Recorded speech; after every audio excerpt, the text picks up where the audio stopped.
We're not going to get rid of the anti-Semites or those who are hostile to Israel for other reasons. But we have and we can to stop and prevent that poison from getting into the system. The first element of doing that, I believe, is the challenge of education and bringing knowledge to people. It's already been mentioned that we have to talk about us, we have to tell our own story. We cannot let others be doing it, especially when they have nefarious purposes.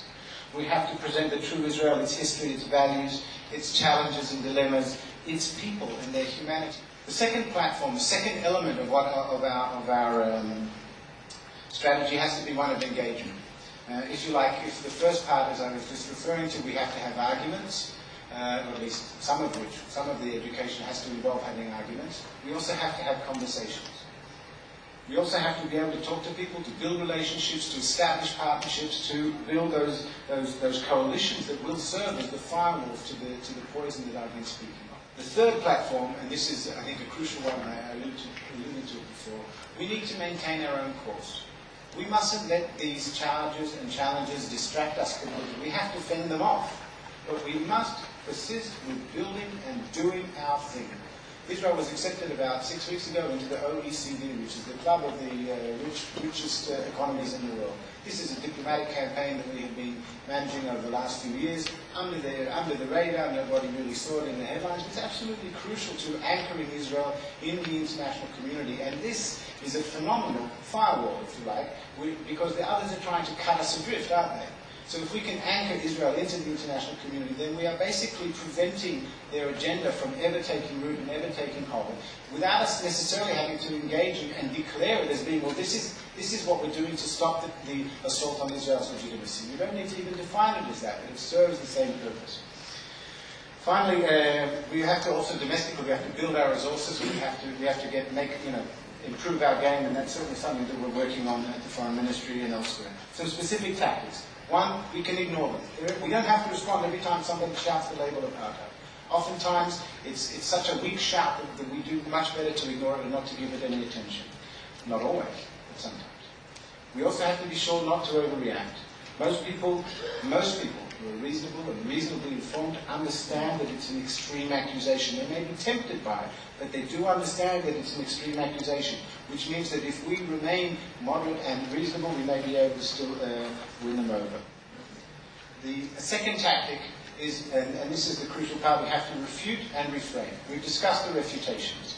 Okay? There are substantive arguments. I won't go into them now. It's no point. I will, though, quote our Supreme Court, the President of our Supreme Court, Dorit Benish, in her ruling regarding Route 443, which is very relevant to what Professor Shimoni was talking about how the current situation in the territories looks.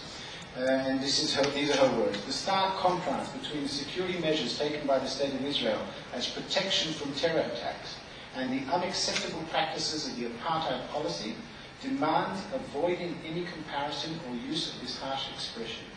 Not every distinction between people in all circumstances is necessarily an improper discrimination, and not every improper discrimination is apartheid.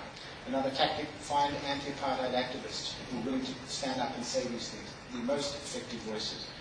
That's the refutation side. Now the reframing side. We have to expose the true intentions and the hatefulness of our opponents we've spoken about.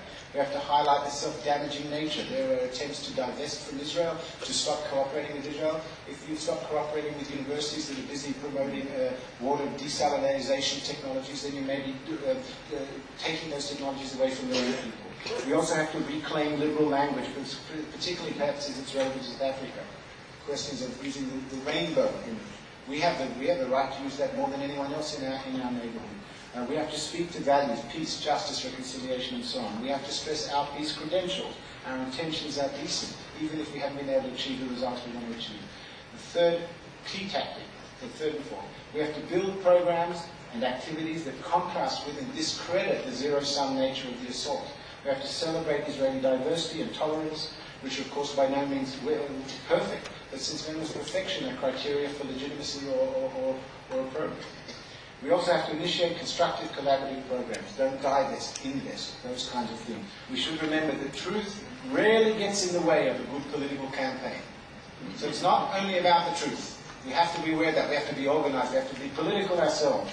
We have to secure the support and the action that we need from those who count, whether it be rectors and deans of universities or editors in newspapers, public figures, elected officials, and so on and so forth.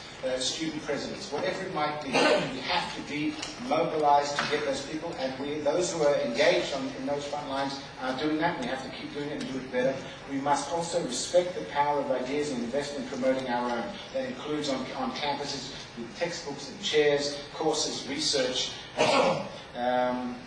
We also have to invest more heavily in communicating our message. Finally, we mustn't let them wear us down or lose our conviction. This is a dangerous challenge, but it is one that we most definitely can